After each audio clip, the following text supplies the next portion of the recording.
ఇంకొకటి koinonia is a result of grace and koinonia is also a means of grace. దేవుని కృపను బట్టే ఈ సహవాసం డెవలప్ అవుద్ది. ఈ సహవాసాన్ని బట్టి ఇంకా దేవుని కృపకు దగ్గర అవుతావు. ఈ సహవాసంలోనికి వచ్చేది దేవుని కృపను బట్టి. ఈ సహవాసంలో నువ్వు కొనసాగుతుండగా ఇంకా దేవునికి దగ్గర అవుతావు, ఇంకా దేవుని కృపకి దగ్గర అవుతావు. కృప వెంబడి కృప. నీ జీవితంలో కావలసినటువంటి ప్రతి బలహీనతకి, ప్రతి విషయానికి కావలసిన కృప నీకు ఈ సహవాసం ద్వారానే లభిస్తుంది.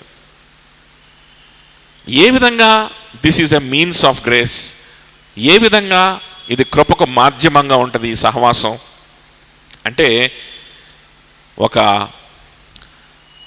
6 రకాలుగా మనం చూసుకోవచ్చు. ఒకటి, it leads you in to prayer and thanks giving. మనల్ని ప్రార్థనలోకి, కృతజ్ఞతాస్తుతులు చెల్లించే విధంగా మనల్ని చేస్తుంది కదా. ఇక్కడ కూడా పౌలు ఏం చేస్తున్నాడు? ప్రార్థిస్తున్నాడు, కృతజ్ఞతాస్తుతులు చెల్లిస్తున్నాడు కదా. పౌలు ఏం చేస్తున్నాడు?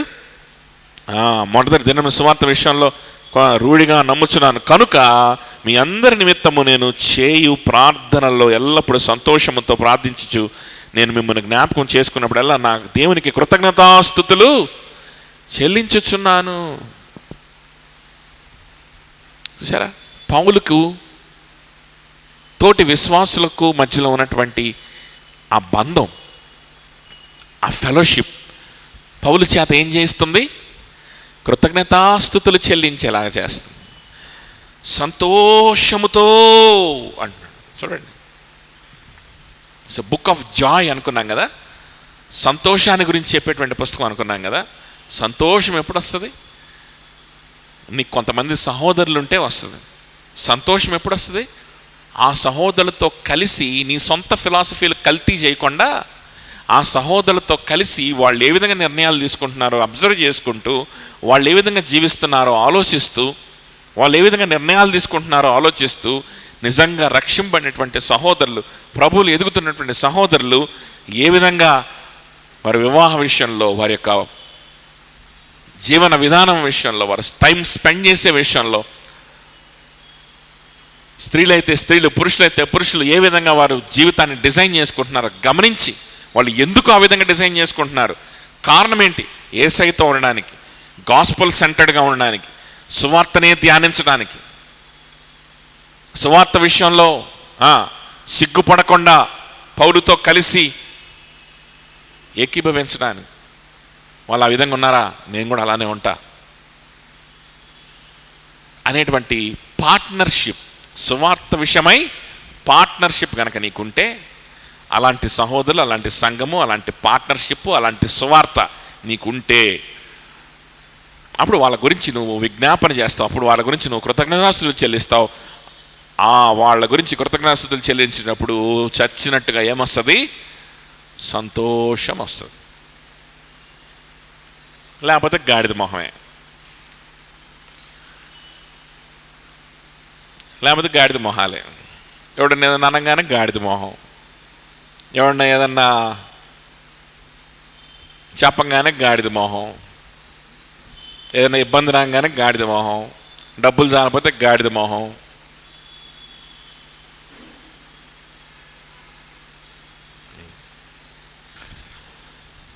తర్వాత it trains us to love. This koinonia, how is it the means of grace? కృపలోకి ఇంకా మనల్ని తీసుకెళ్లే మాధ్యమంగా అది ఎలా ఉంటుంది అని అంటే, because it's trains us to love. ప్రేమించే విషయంలో మనల్ని తర్బీదు చేస్తుంది, ప్రేమ విషయంలో తర్బీదు చేస్తుంది కదా. 7-8 వచనాలు చూడండి. నా బంధకముల యందు నేను సువార్త పక్షమున వాదించుట యందును దాన్ని స్థిరపరచుట యందును మీరందరూ ఈ కృపలో నాతో కూడా పాలివారై ఉన్నారు గనుక నేను మిమ్మల్ని నా హృదయములో ఉంచుకొని ఉన్నాను. ఇందుచేత మిమ్మల్ని గురించి ఇలాగ భావించడం నాకు ధర్మమే. క్రీస్తు యొక్క దయా రసమును బట్టి మీ అందరి మీద నేను ఎంత ఆపేక్ష కలిగి ఉన్నానో దేవుడే నాకు సాక్షి. సువార్త ప్రకటించే విషయంలో, దానిని డిఫెండ్ చేసేటువంటి విషయంలో, దానికి దాన్ని వాదించే సువార్తను వాదించే విషయంలో, దాన్ని స్థిరపరిచే విషయంలో 2 పదాలు ఇక్కడ వాడుతా ఉన్నాడు. సువార్త పక్షంన వాదించుట ఎందును, దానిని స్థిరపరచుట ఎందును. Defence and confirmation. Defence and confirmation. Defence అనే పదానికి అక్కడ గ్రీక్ పదం ఏం ఉపయోగించారు అని అంటే అపోలోగియా అనే పదం ఉపయోగించారు. అపాలజెటిక్స్ అంటాం కదా, బదులు ఇవ్వడం. ఎందుకు? యేసుప్రభునే ఎందుకు పూజించాలి? యేసుప్రభు ఉంటే చాలా, నీతులు అవసరం లేదా? యేసుప్రభు ఉంటే చాలా, ఇంకేం అవసరం లేదా? ధర్మశాస్త్రం అవసరం లేదు అంటాడు ఒక యూదుడు వచ్చి. యేసుప్రభు ఉంటే చాలా, ఆచారాలు అవసరం లేదా? సున్నత అవసరం లేదా అంటాడు ఇంకోటి వచ్చి. వాళ్ళందరికీ కూడా ఏం చెప్తున్నాడు పౌలు?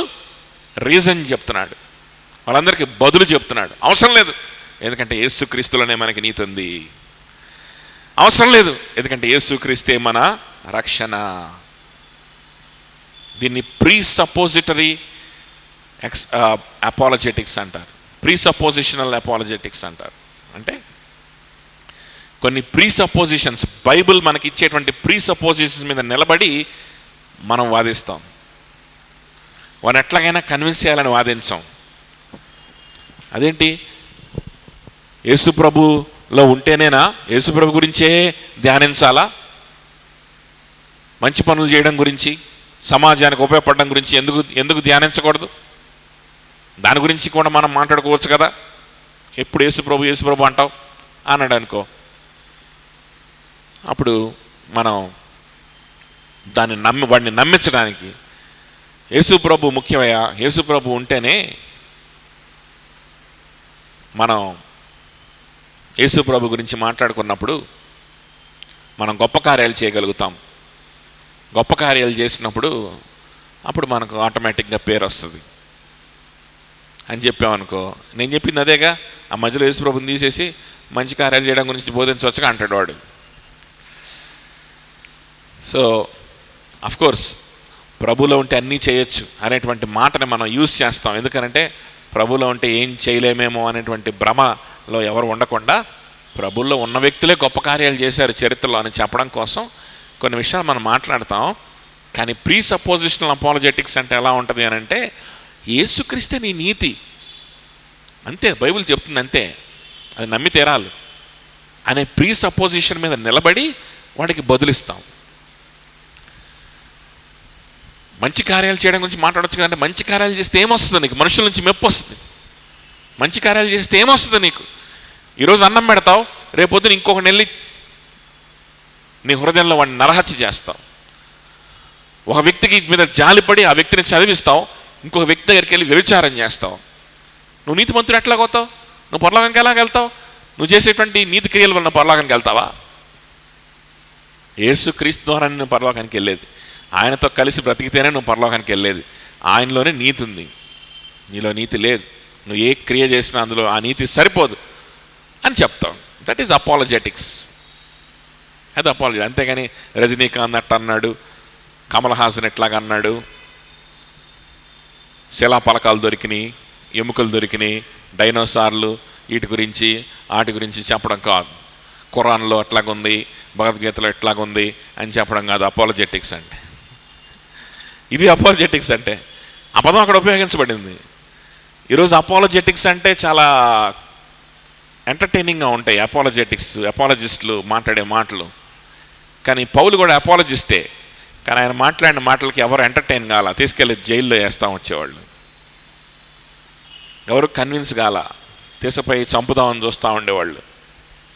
కాబట్టి ఆ విధంగా వాదించుట యందును దాన్ని స్థిరపరచుట యందును, వాదించి విశ్వాసుల హృదయంలో ఇదిగో ఇదే సువార్త, ఇదిగో ఇక్కడే మీ నీతి ఉంది, ఇంకెక్కడో కాదు అని చెప్పి సువార్తను విశ్వాసుల హృదయాల్లో ఏం చేశాడంట పౌలు?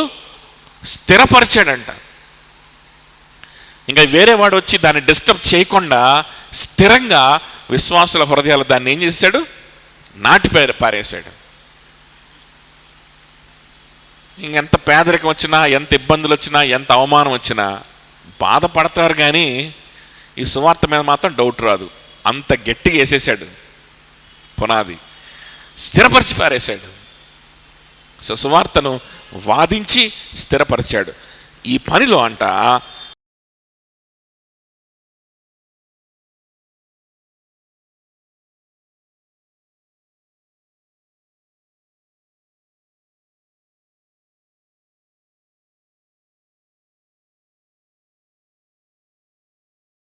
In all these things.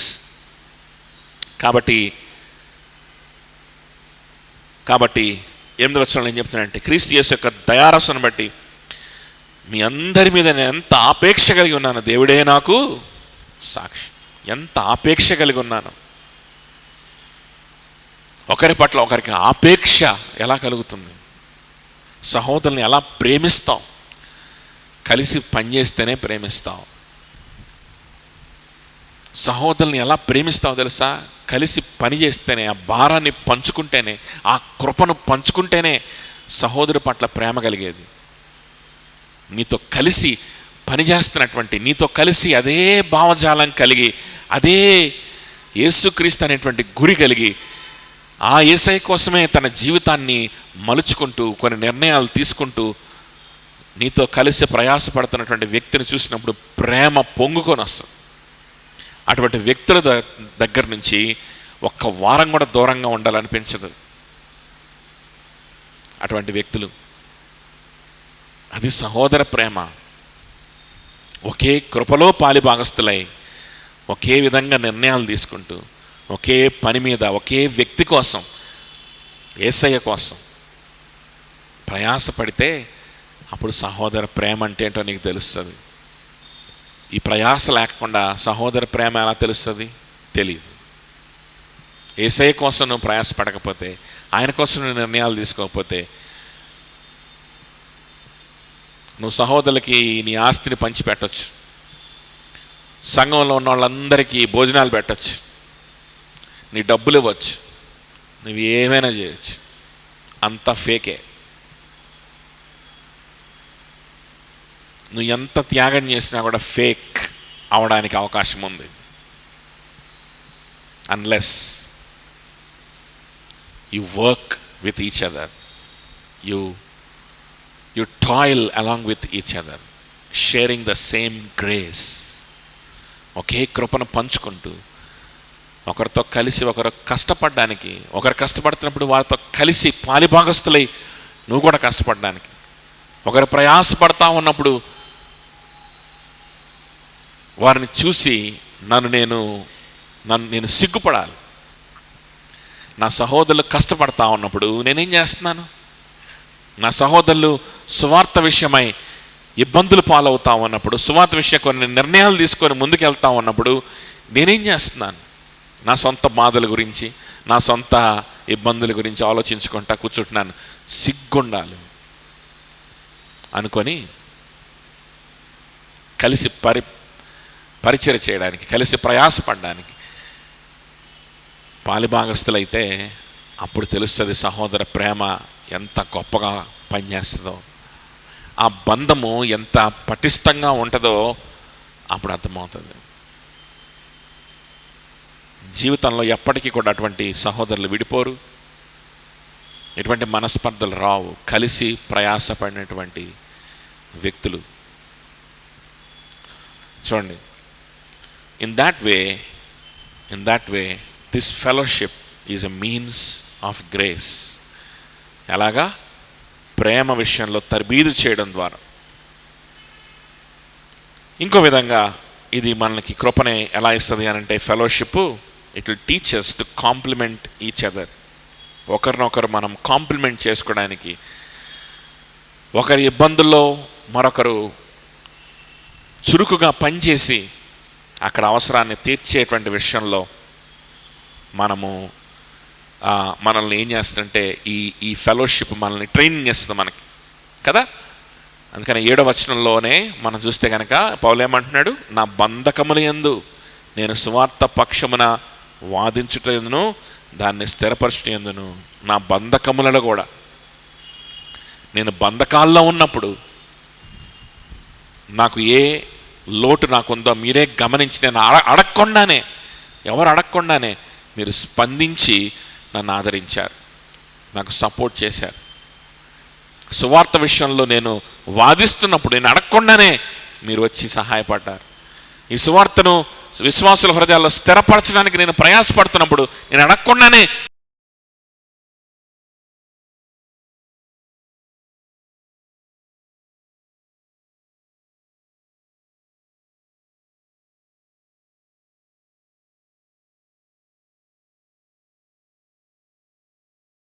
అర్థమైందా? సువార్త అంటే ఏంటో అర్థమైందా? యేసుక్రీస్తు అంటే ఏంటో అర్థమైంది? నీతి అంటే ఏంటో అర్థమైందా? ఏదైనా నిర్ణయాలు తీసుకోవాలనిపించిందా నీకు? ఇదే సువార్త, ఇదే సత్యము, మేమందరం ఇదే నమ్ముతున్నాం. మేమందరం ఆయన కోసమే, యేసయ్య కోసమే, ఆయనలోనే మా నీతిని చూసుకుంటున్నాం, ఇంకెక్కడ కూడా చూసుకోవట్లేదు. మేమందరం ఒకటే, మేమందరం నమ్మేది ఇదే. వీఆర్ ఎంజాయింగ్ దిస్ అని చెప్పినప్పుడు కొత్తగా వచ్చేటువంటి వ్యక్తులు ఎంత ఎంకరేజ్ అవుతారు, ఎంత త్వరగా ప్రభువులోకి రావడానికి అవకాశం ఉంటుంది. అలాంటి పనులు చేశారంట. ఆయన బంధకంలో ఉన్నప్పుడు కూడా ఎపఫ్రా అనేటువంటి ఒక వ్యక్తి ఎంతో సహాయం చేశాడని అక్కడ రాస్తూ ఉంటాడు. 2వ అధ్యాయం 27వ వచనం చూడండి. చాప్టర్ 2 వర్స్ 27 కనుక మనం చూస్తే, మళ్ళా చూద్దాం దాన్ని ఒకసారి ఊరికే చదువుకుందాం. నిజముగా అతడు రోగి అయి చావునకు సిద్ధమై ఉండెను కానీ దేవుడు అతన్ని కనికరించెను. అతని మాత్రమే కాక నాకు దుఃఖము మీద దుఃఖము కలిగించుటకై నన్నును కలగకుండుటకై నన్నును కనికరించెను. కాబట్టి మీరు అతన్ని చూచి మరలా సంతోషించిన నిమిత్తము నాకున్న దుఃఖము తగ్గు నిమిత్తం అతన్ని మరి శీఘ్రముగా పంపితిని. ఎపఫ్రా గురించి మాట్లాడుతూ ఉన్నాడు కదా. మరియు నా సహోదరుడు 25, మరియు నా సహోదరుడు జతపనివాడు నా తోడి యోధుడు మీ దూతయు నా అవసరమునకు ఉపచరించిన వాడినైనా ఎపఫ్రదితును మీ యొద్దకు పంపుట అగత్యమని అనుకుంటుని. ఎవరి దూత ఈయన? ఎపఫ్రదితు మీ దూత అంటే వీళ్ళు పంపించారు. ఎపఫ్రాడిటస్ అనేటువంటి వ్యక్తిని మంచిగా తర్బీదు చేసి మంచి విశ్వాసిని, ఆ విశ్వాసికి కొంత డబ్బు, కొంత ఆహారము, కొంత పేపరు, పెన్ను, ఇంకు ఇలాంటివి కావాలి పౌలుకి. ఇవన్నీ ఇచ్చి ఎపఫ్రదితుని పంపించారు. పౌలు చెరసాలలో ఉంటే చెరసాలకు పంపించారు. పౌలుతో పాటు శ్రమ అనుభవించడానికి పంపించారు. సంతోషంగా వెళ్ళిపోయాడు. ఎపఫ్రదితు, మా అందరి తరపున నువ్వు వెళ్తావా? ఇదిగో ఈ కానుక ఆయనకి ఇచ్చేస్తావా? ఆయనకి ఈ డబ్బు, ఇదిగో ఈ వనరులు ఆయనకి ఇస్తావా? ఆయనతో కొంచెం కొంతకాలం ఉంటావా అంటే సంతోషంగా ఎపఫ్రదితు వెళ్ళిపోయాడు. ఆయన మరణమైనంతగా ఆయనకు జబ్బు కూడా వచ్చిందంట. అయినా సరే లెక్క చేయకుండా పౌలుతో ఉన్నాడు. కానీ పౌలు ఆ ఎపఫ్రదితుకి ఏమన్నా అయితే తట్టుకోలేకపోయి ప్రార్థన చేశాడేమో. ఏం కాదు, చూడండి, ప్రార్థన చేసినందున ఎపఫ్రదితు మరలా స్వస్థత పొందాడు. మరలా తిరిగి ఆయనను ఫిలిప్పీ సంఘానికి పంపించేస్తున్నాడు. వాళ్ళందరూ చూసి మళ్ళీ సంతోషం.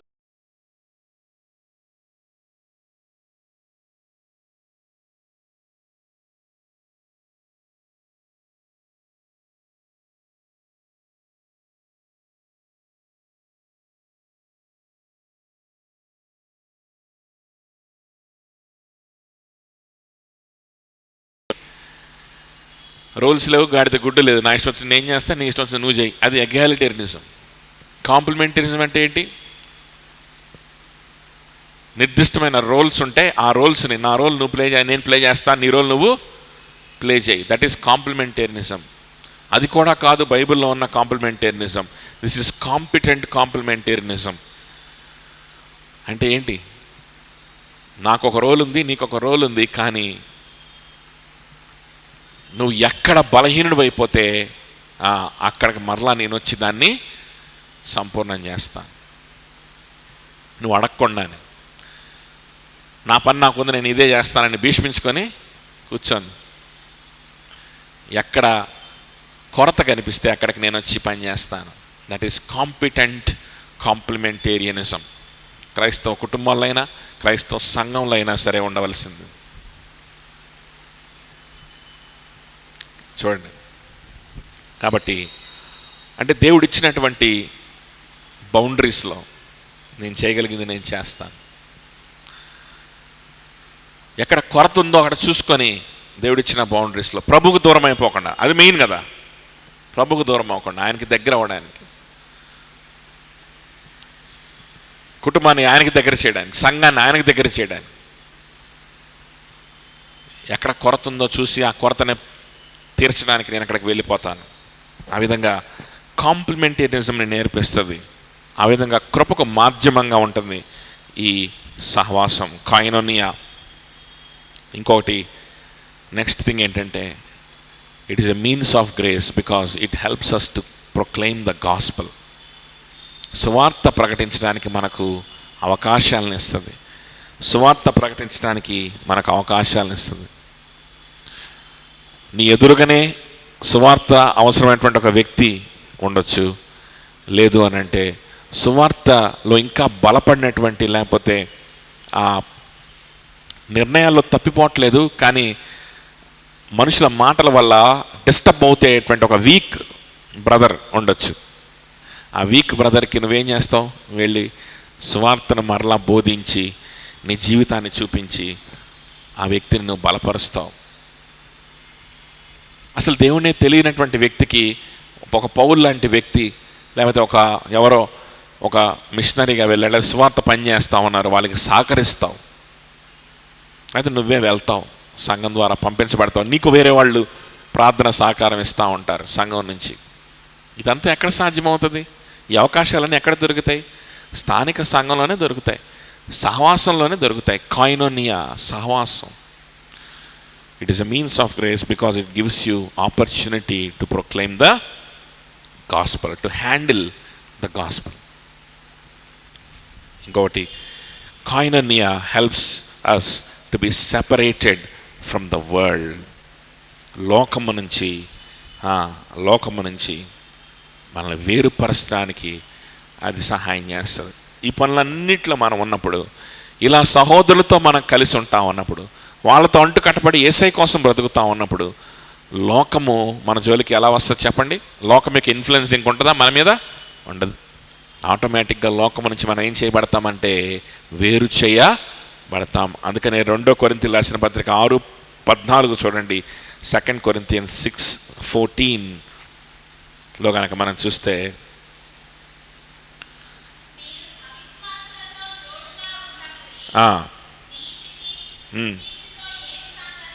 నీతికి దుర్నీతితో ఏం సాంగత్యము? వెలుగునకు చీకటితో ఏం పొత్తు?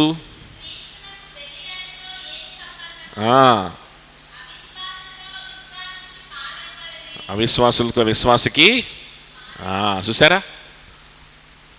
విశ్వాసులతో జోడుగా ఉంటే, ఎవరితో జోడుగా ఉండవు? ఇంకా అవిశ్వాసులతో, పాపం చేసేవారితో, నిన్ను పాపంలో లాక్కెళ్ళేటువంటి వారితో, నిన్ను ధనాశలోకి, దురాశలోకి, జీవపు డంబములోకి లాక్కొని వెళ్ళే ప్రదేశాల్లో నువ్వు ఉండడానికి నీకు టైం ఉండదు. వాళ్ళకి ఇవ్వడానికి ఇంకేం ఉండదు. నీకు టైము ఉండదు, ఎనర్జీ ఉండదు. మొత్తం అంతా ఎక్కడైపోయింది? కాయినోనియా, సహవాసంలో. ప్రభు బిడ్డలతో ఉన్న సహవాసంలో ఎన్ని అయిపోయినాయి, ఖర్చు అయిపోయినాయి. ఇంకా లోకానికి ఇవ్వడానికి ఏమి మిగలవు. So koinonia it separates us from the world. In that way it is a means of grace. ఆఖరిగా, it helps us in our spiritual warfare. మన యొక్క ఆత్మీయ యుద్ధములో అది మనకు సహాయం చేస్తుంది. ఇక్కడ పౌలు బంధకాల్లో ఉన్నప్పుడు, బంధించబడి ఉన్నప్పుడు, చెరసాల్లో ఉన్నప్పుడు, సువార్తను డిఫెండ్ చేసుకుంటా ఉన్నప్పుడు, తన సొంత బలహీనతల నుంచి తాను కాపాడుకోవడానికి ఆయన ప్రయాసపడతా ఉన్నప్పుడు, సహవాసము ఆయన వెన్నంటి ఉండి ఆయన బలపరిచింది కదా. తన సొంత స్పిరిచువల్ వార్ఫేర్లో కూడా పౌలుకు సహాయం చేసింది సంఘమే. సంఘం యొక్క స్పిరిచువల్ వార్ఫేర్లో వాళ్ళకి ఏదైనా డౌట్ వచ్చినప్పుడు వెంటనే వాళ్ళకి కనిపించేది ఎవరు? పౌలు. ఎవడో ఉంటాడు యూదుడు, ఈ యూదులు ఎక్కువ ఇట్లాంటి ఈ ఫిలిప్పీ సంఘంలో కూడా యూదులు ఉన్నారు కొంతమంది చీడ పురుగులు. కుక్కల విషయమే జాగ్రత్త అంటాడు పౌలు. ఇలాంటి కుక్కలతో సమానమైనటువంటి వ్యక్తులు ఉన్నారు. ఎవరినో తెలుసా కుక్కలని చెప్పింది పౌలు? Self righteous persons.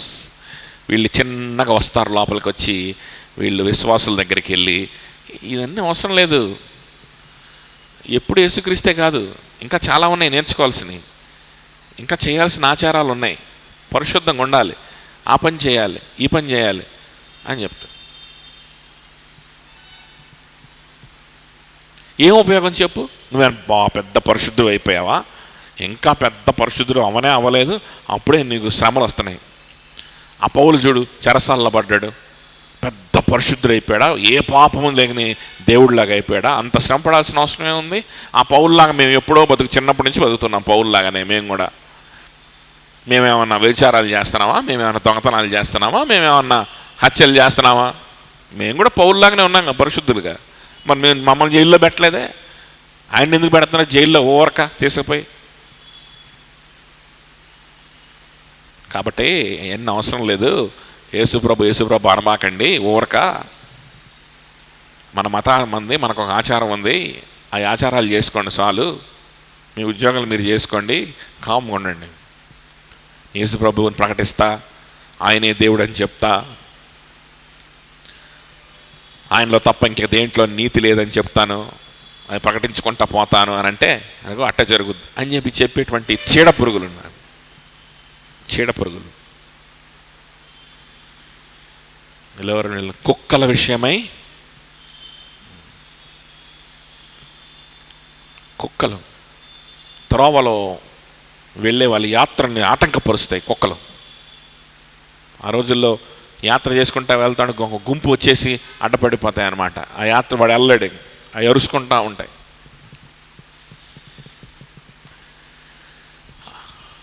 స్పిరిచువల్ జర్నీని ఆటంకపరిచేటువంటి కుక్కలు అని పౌలు అన్నాడు, నేను కాదు. సెల్ఫ్ రైచియస్ పీపుల్, అతి తెలివి పీపుల్, ఓవర్ యాక్షన్ పీపుల్ అన్నమాట. ఆలోచనలు ఎక్కువ, ఫిలాసఫీలు ఎక్కువ, యేసుక్రీస్తు గురిగా ఉండడం, ఎప్పుడు పక్కనుండే గురిగా ఉంటాడు వీడికి. అదేందా? కాబట్టి అటువంటి వ్యక్తులు ఉన్నప్పుడు స్పిరిచువల్ లైఫ్లో కొన్ని ప్రశ్నలు, వాళ్ళు మాట్లాడే మాటలకి ఇబ్బంది కలుగుతూ ఉంటుంది, బాధ కలుగుతూ ఉంటుంది, కన్ఫ్యూజన్ వస్తూ ఉంటుంది. అఫ్కోర్స్ నిజమైన విశ్వాసులు అయితే ఎంత కన్ఫ్యూజన్ వచ్చినా దేవునికి దూరమయ్యే విధంగా నిర్ణయాలు తీసుకోలేరు. కానీ లోపల స్ట్రగుల్ కదా, ఇలాంటి వాళ్ళ వల్ల, ఇలాంటి మాటల వల్ల, మన సొంత బలహీనతల వల్ల, శ్రమల వల్ల, ఈ స్పిరిచువల్ స్ట్రగుల్లో కూడా ఒకరినొకరు బలపరుచుకునేది ఎవరు? ఒకరినొకరు మమ్మల్ని బలపరిచేది ఎవరు అని అంటే ఒకరినొకరే. ఈ కాయినోనియాలో ఉన్నటువంటి విశ్వాసులు ఒకరినొకరు ఏం చేసుకుంటూ ఉంటారు? బలపరుచుకుంటూ ఉంటారు, అష్యూరెన్స్ ఇచ్చుకుంటూ ఉంటారు. ఒకరినొకరు మనం చూస్తూ ఉన్నప్పుడు బయట ఎన్నైనా వాగని ఎప్పుడో కలుస్తారు, మన క్లాస్మేట్స్ కలవచ్చు, మన బంధువులు కలవచ్చు, నువ్వేంటి ఇంకా ఎలాగనే ఉన్నావు అనొచ్చు, ఇంకోటి అనొచ్చు.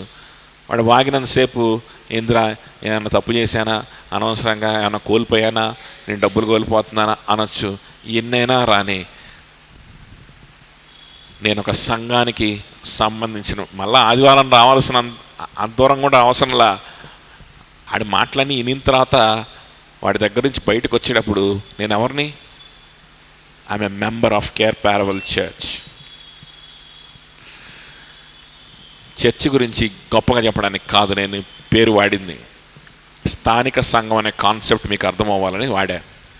I'm a member of universal church అని అంటే ఏం ఉండదు ఎఫెక్ట్, నీ కృప రాదు. స్థానిక సంఘం, ఏ స్థానిక సంఘంలో ఏ సహోదరుల మధ్యలో ఎలాంటి నిర్ణయాలు తీసుకునేటువంటి నిజమైన విశ్వాసాల మధ్యలో నువ్వు బ్రతుకుతున్నావో వాళ్ళని జ్ఞాపకం చేసుకున్నప్పుడే నీ కృప. దాన్నే కాయినోనియా అంటారు. Koinonia is possible only in a local church. It is not possible in universal church కదా.